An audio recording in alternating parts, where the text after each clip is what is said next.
أعوذ بالله من الشيطان الرجيم بسم الله الرحمن الرحيم وإن خفتم ألا تقسطوا في اليتامى فانكحوا ما طاب لكم من النساء مثنى وثلاث ورباع فإن خفتم ألا تعدلوا فواحدة أو ما ملكت أيمانكم ذلك أدنى ألا تعولوا صدق اللہ العظیم۔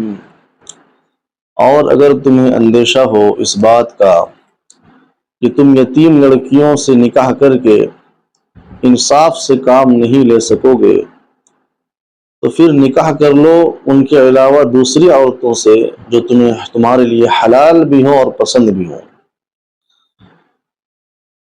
2 سے یا 3 سے یا 4 عورتوں سے نکاح کر لو۔ پھر اگر تمہیں اندیشہ ہو کہ تم ان عورتوں سے نکاح کرنے کے بعد انصاف سے کام نہیں لے سکو گے تو پھر ایک ہی پر اکتفا کرو، اور اگر ایک عورت پر بھی اندیشہ ہو کہ تم انصاف سے کام نہیں لے سکو گے تو پھر تمہارے جو دست نگراں لونڈیاں اور باندیاں ہیں ان پر ہی اکتفا کرو۔ یہ طریقہ اس بات سے زیادہ قریب ہے کہ تم ظلم سے بچ سکو گے اور انصاف سے کام لے سکو گے۔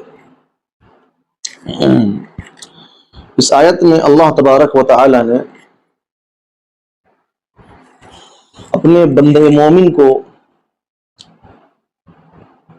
تعدد ازدواج کی اجازت دی ہے، یعنی ایک سے زیادہ نکاح کرنے کی اجازت دی ہے، لیکن شرطوں کے ساتھ اجازت دی ہے۔ شرط یہ ہے کہ اگر ضرورت اس بات کا متقاضی ہو اور مصلحت اور حکمت ہو، اس بات کا متقاضی ہے کہ تم ایک سے زیادہ نکاح کرو تو ایک سے زیادہ نکاح کرنے کی اجازت ہے، لیکن شرط ہے۔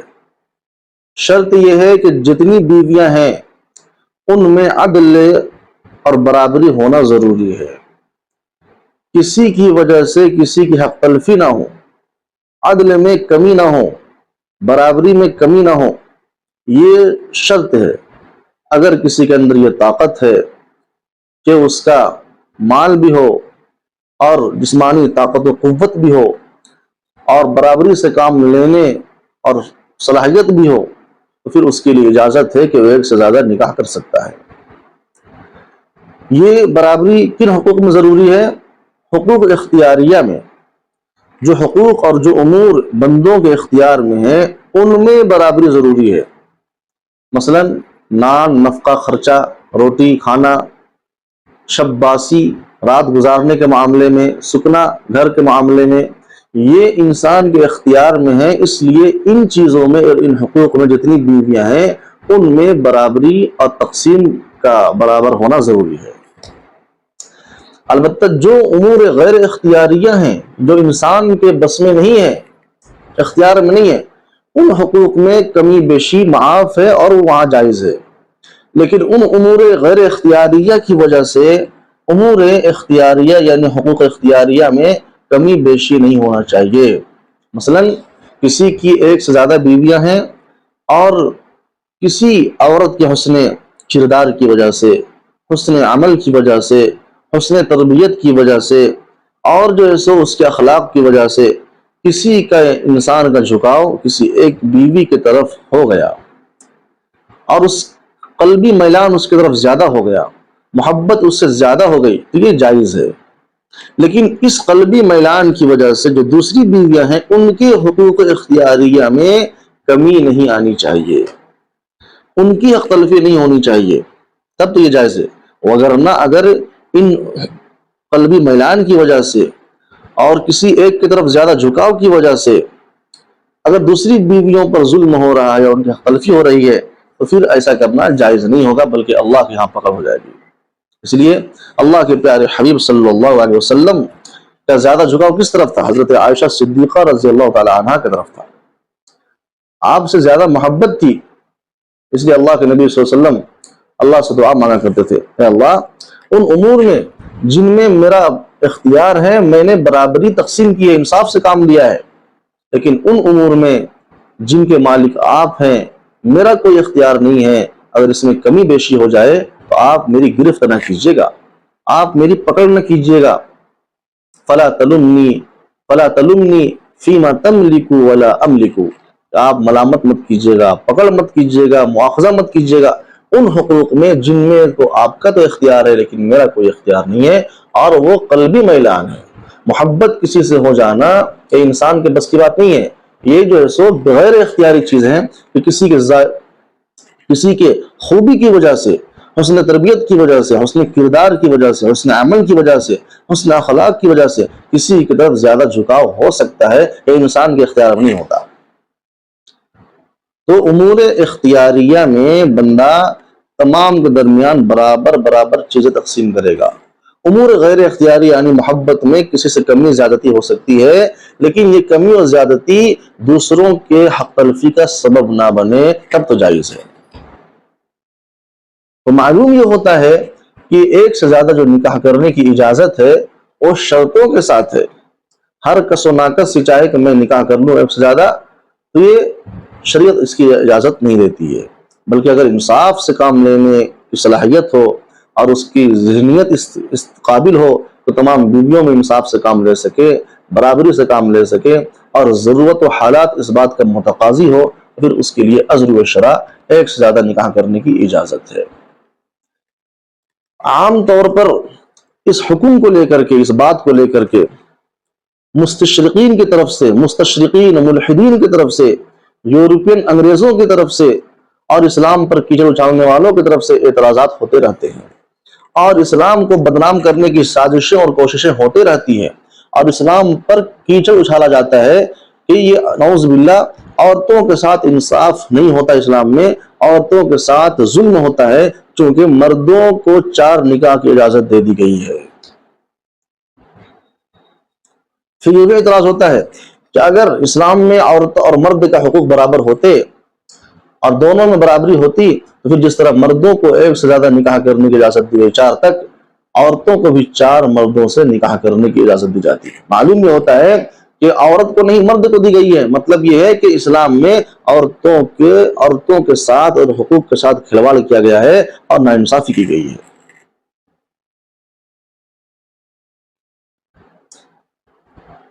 تو سب سے پہلے یہ بات سمجھیے کہ جو کتاب قرآن مقدس ہے، کس کی کتاب ہے؟ اللہ تبارک و تعالیٰ کی کتاب ہے۔ اسلام کس کا دین ہے؟ اللہ تبارک و تعالیٰ کا دین ہے۔ سب سے بڑے حاکم کون ہے؟ اللہ تبارک و تعالیٰ کی ذات ہے۔ سب سے بڑے عالم کون ہے؟ اللہ تبارک و تعالیٰ کی ذات ہے۔ اللہ تبارک و تعالیٰ احکم الحاکمین ہے، علیم بذات الصدور ہے، خبیر بما تعملون ہے۔ وہ فطرت کو جانتے ہیں، انسان کی ضرورت کیا ہے اور مصلحت و حکمت کیا ہے اس کو سب سے زیادہ اچھے طریقے سے اللہ جاننے والے ہیں، ان سے زیادہ کوئی جاننے والے نہیں ہیں۔ تو ہو سکتا ہے کہ انسان کی کم عقلی کی وجہ سے، چونکہ عقل کا دائرہ کار محدود اور متعین ہے، عقل ایک حد تک کام کر سکتی ہے، اس سے آگے کام کرنا عقل کے اختیار میں نہیں ہے۔ تو جہاں تک عقل کا دائرہ کار ہے وہیں تک کام کرے گی، اس سے آگے اگر عقل کے گھوڑے دوڑا ہو گئے پھر عقل وہاں پر ناکام ہو جاتی ہے اور انسان ضلالت و گمراہی کے دلدل میں پھنس جاتا ہے، گمراہ ہو جاتا ہے۔ عقل جہاں تک کام کرتی ہے اس کے آگے کس کا کام ہے؟ رہنمائی کرنے کا۔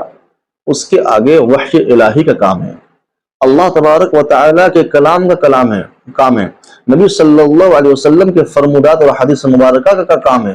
ان کے ذریعے سے ہمیں آگے رہنمائی ملتی ہے کہ اس کا مطلب یہاں پر کیا ہے اور اس کی حکمت و مصلحت یہاں پر کیا ہے۔ اور ویسے بھی بندے مومن کو اس بات پر یقین ہونا چاہیے، ایمان ہونا چاہیے کہ جو بھی احکام اللہ تبارک و تعالیٰ کی طرف سے نازل ہوئے ہیں وہ اللہ تبارک و تعالیٰ کی طرف سے ہیں، اس پر ہمیں آنکھ بند کر کے ایمان لانا چاہیے، چاہے اس کی حکمت ہمیں سمجھ میں آئے یا نہ سمجھ میں آئے۔ ویسے تو ہر حکم کے پیچھے کوئی نہ کوئی لوجک ہوتی ہے، کوئی نہ کوئی دلیل ہوتی ہے، کوئی نہ کوئی حکم ہوتا ہے، اور یہاں پر بھی ایسا ہی مسئلہ ہے۔ چونکہ اللہ تبارک و تعالیٰ کا یہ حکم ہے، قرآن ہے لہٰذا انسان اپنی کم عقلی کی وجہ سے، عقل کے گھوڑے دوڑانے کی وجہ سے اس حکم کو سمجھ تو نہیں سکتا، لیکن جب اس سے بات کی جائے، اس کی حکمت و مصلحت سے واشکاف کرائی جائے، حقیقت کو واضح کرائی جائے اور اس کے افادیت کو اور مفادات کو واضح کیا جائے، تو پھر انسان کا اعتراض ٹک نہیں سکتا۔ مطلب کیا ہوا؟ اپنی کم عقلی کی وجہ سے اسلام کی حقانیت پر اعتراض تو ہو سکتا ہے، لیکن وہ اعتراض زیادہ دیر تک ٹک نہیں سکتا، وہ ختم ہو جاتا ہے۔ کیوں؟ اس لیے کہ یہ حکم اللہ تبارک و تعالیٰ کی طرف سے ہے، اور ایسے کیسے ممکن ہو سکتا ہے کہ جو ذات سب سے زیادہ حکیم ہو، سب سے زیادہ علیم ہو، وہ غلط حکم دے دے اور نعوذ باللہ عورت اور مردوں کے درمیان ناانصافی کر دے۔ اسی طوفان میں ہماری مسلم خواتین بھی متاثر ہوئی ہیں، اور اکثر مسلم خواتین اس بات کو لے کر کے کم ہمت ہیں اور پست ہمت ہیں۔ اسلام میں نعوذ باللہ ایک سے زیادہ نکاح کرنے کی اجازت کیوں دے دی گئی ہے؟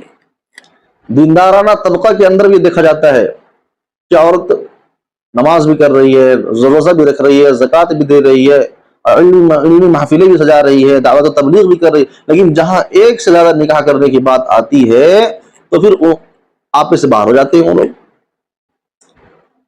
حالانکہ اگر کوئی کہہ رہا ہے اس کا مطلب یہ نہیں کہ وہ نکاح کرنا چاہ رہا ہے، حکم یہ ہے، اس کو ماننے کی ضرورت ہے، اس کو لے کر کے دل میں بوجھ نہ رکھنے کی ضرورت ہے، کیونکہ اس کے بغیر ایمان ہی نہیں ہے۔ ایمان تو اس کا نام ہے جو اللہ تبارک و تعالیٰ کی طرف سے نازل ہوئی ہے ان تمام پر ایمان و عقیدہ رکھنا۔ جس طرح آپ یہ مانتے، جس طرح آپ نماز پڑھتے ہو، زکوٰۃ دیتے ہو، روزہ رکھتے ہو، حج کرتے، کیوں کرتے ہو حج اور کیوں یہ سب کام کرتے ہو؟ اس لیے کرتے ہیں یہ اللہ تبارک و تعالیٰ کی طرف سے نازل کردہ احکامات ہیں۔ اللہ نے ان احکامات کو کرنے کا حکم دیا ہے۔ جس طریقے سے اللہ کی طرف سے نازل کردہ حکم کو مان کر کے ان کو کر رہے ہیں آپ، اسی طریقے سے ایک سے زیادہ نکاح کرنے کا حکم بھی کس کی طرف سے ہے؟ اللہ تبارک و تعالیٰ کی طرف سے۔ تو جب آپ ان کو مان رہے تو پھر اس کو ماننے میں کیا دقت ہے؟ تو ایمان اسی کا نام ہے کہ اللہ تبارک و تعالیٰ نے جو حکم ہمیں دیا ہے، جو قانون لاگو کیا ہے، نافذ کیا ہے، اس کو ہم بلا چون چرا تسلیم کر لیں۔ اسی میں ہمارے لیے دنیا اور آخرت میں کامیابی کا راز مضمر ہے اور چھپا ہوا پوشیدہ ہے۔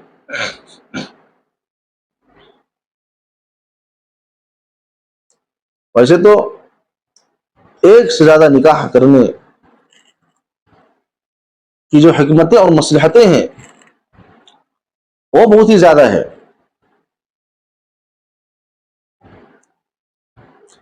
اس کو یوں سمجھے آپ کہ ایک سے زیادہ نکاح کرنے کی جو اجازت ہے وہ اسلام نے نہیں دیا ہے کہ اسلام آیا اور حکم جاری کر دیا کہ مرد حضرات ایک سے زیادہ نکاح کر سکتے ہیں۔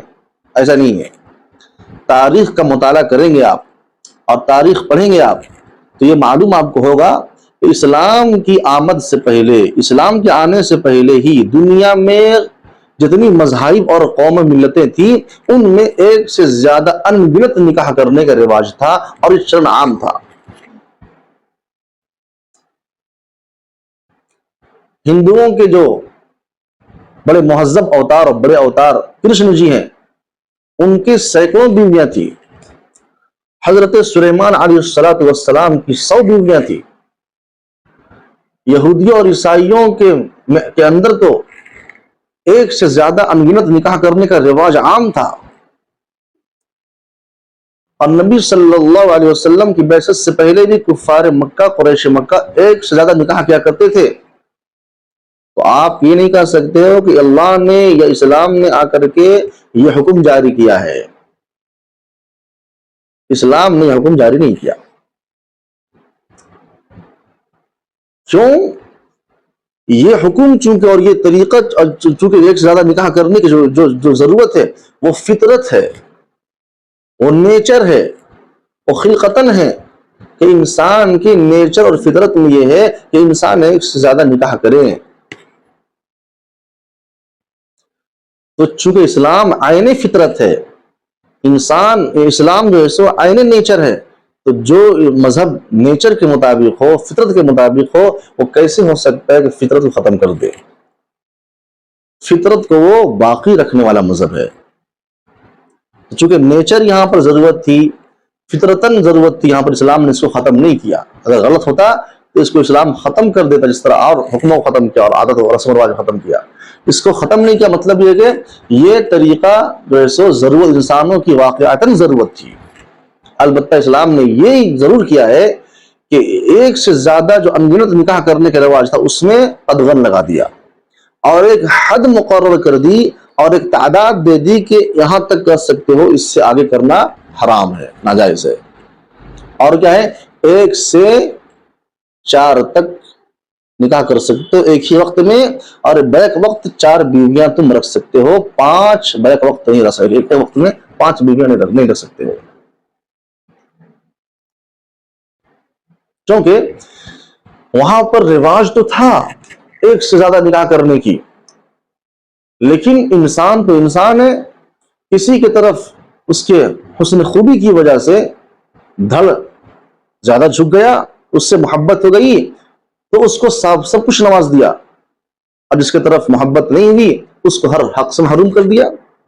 تو بیچاری بلکتی رہ گئی، سسکتی رہ گئی، ستم رسیدہ بن گئی اور مظلومہ بن گئی. تو اسلام نے یہ کہا ہے کہ اگر تم عورتوں سے نکاح کرو گے تو اس شرط پر کرو گے جس سے کیے ہو تمام کو پورے حقوق دینے پڑیں گے. تو اگر کسی میں بھی حق تلفی کی تم اپنے امور اختیاریہ میں، تو بڑے اللہ کے نبی صلی اللہ علیہ وسلم نے بڑی شدید وعید ارشاد فرمائی اور سنائی ہے.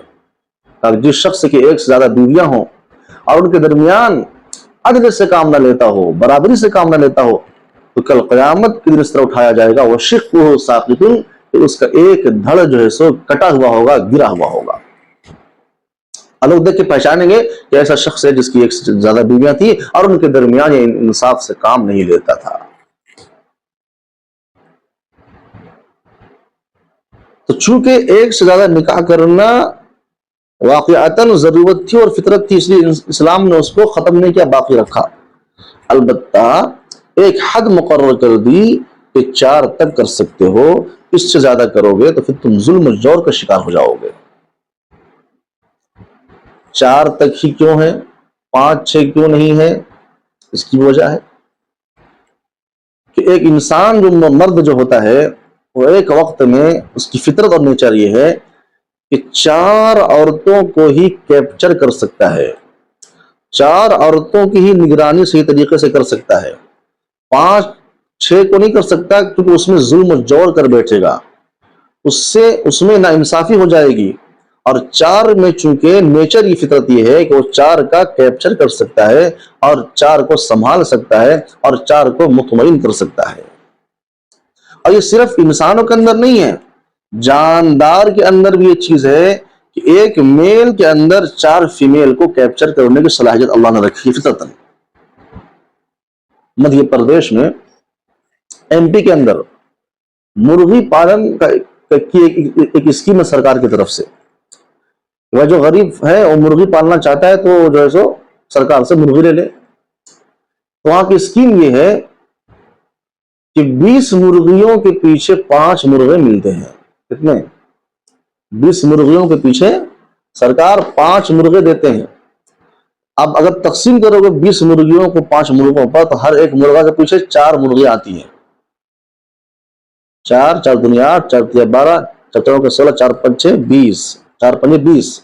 تو ہر مرغے کے پیچھے 4 مرغیاں، یعنی مطلب یہ ہے کہ ایک مرغا 4 مرغیوں کا کیپچر کر لے گا اور اس کا احاطہ کر لے گا، اور اس احاطے کے ذریعے سے اس کی نسل پروان چڑھے گی، اس کی نسل پھلے گی پھولے گی اور اپنے بزنس میں ترقی کر سکتا ہے. یہ صرف انسانوں میں نہیں ہے، جانداروں کے اندر بھی ہے کہ ایک میل کے اندر 4 فیمیل کو مطمئن کرنے اور اس کو کیپچر اور احاطہ کرنے کی صلاحیت ہوتی ہے. تو چونکہ انسان جو ہے 4 بیویوں کے ساتھ حسن سلوک کا معاملہ صحیح طریقے سے بجا لا سکتا ہے، اس لیے 4 کا حکم کی اجازت دیا. اور چونکہ 4 سے زیادہ کرنے میں حسن سلوک کے معاملے میں انسان کمی بیشی کر دے گا، ناانصافی کر دے گا اور حسن سلوک کو صحیح طریقے سے بجا نہیں لا سکتا ہے، اس لیے 4 سے زیادہ کو منع کر دیا. اور 4 میں چونکہ حسن سلوک کا معاملہ صحیح طریقے سے بجا لا سکتا ہے، اس لیے 4 کی اجازت دے دی.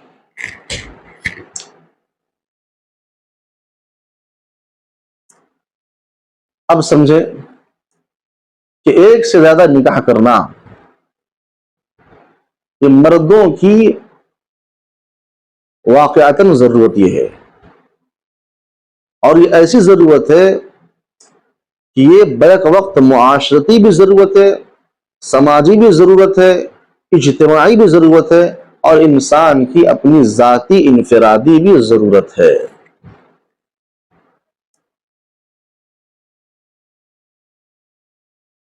ذاتی ضرورت اس بنا پر ہے کہ عورت جو ہوتی ہے وہ مختلف وقتوں میں مختلف حوادثات اور عوارض کے شکار ہوتی ہے۔ مثلا ان کو حیض آتا ہے، ان کو نفاس آتا ہے، ان کو ولادت کا زمانہ جھیلنا پڑتا ہے، ان کو زچگی کا زمانہ آتا ہے، دودھ پلانے کی مدت آتی ہے، اور ان مدتوں میں وہ جو ہے سو کارآمد نہیں ہوتی ہے، وہ استفادے کے قابل نہیں ہوتی ہے، ریلیشن بنانے کے قابل نہیں ہوتی ہے۔ اب جو ایک مرد ہے وہ اتنی مدت تک اپنے نفس پر کنٹرول کر لے تو اچھی بات ہے، اور اگر نہیں کرے گا تو پھر اس کے دل میں برے برے خیالات آئیں گے، وسوسے آئیں گے، اس کی نگاہیں بھٹکے گی، بد نظری ہوگی، اور اس کے پس منظر میں بہت ساری برائیاں جنم لیں گی۔ اسلام نہیں چاہتا کہ معاشرے میں برائی پھیلے اور کسی بے حیائی پھیلے، بے شرمی پھیلے۔ اسلام اس پہ زنا پر قدغن لگانا چاہتا ہے۔ اسلام جو ہے سو معاشرے کو صاف و شفاف دیکھنا چاہتا ہے۔ یہاں پر ضرورت ہے دوسری عورت رہے گی تو اس سے اپنی خواہش کو پوری کر لے گا وہ۔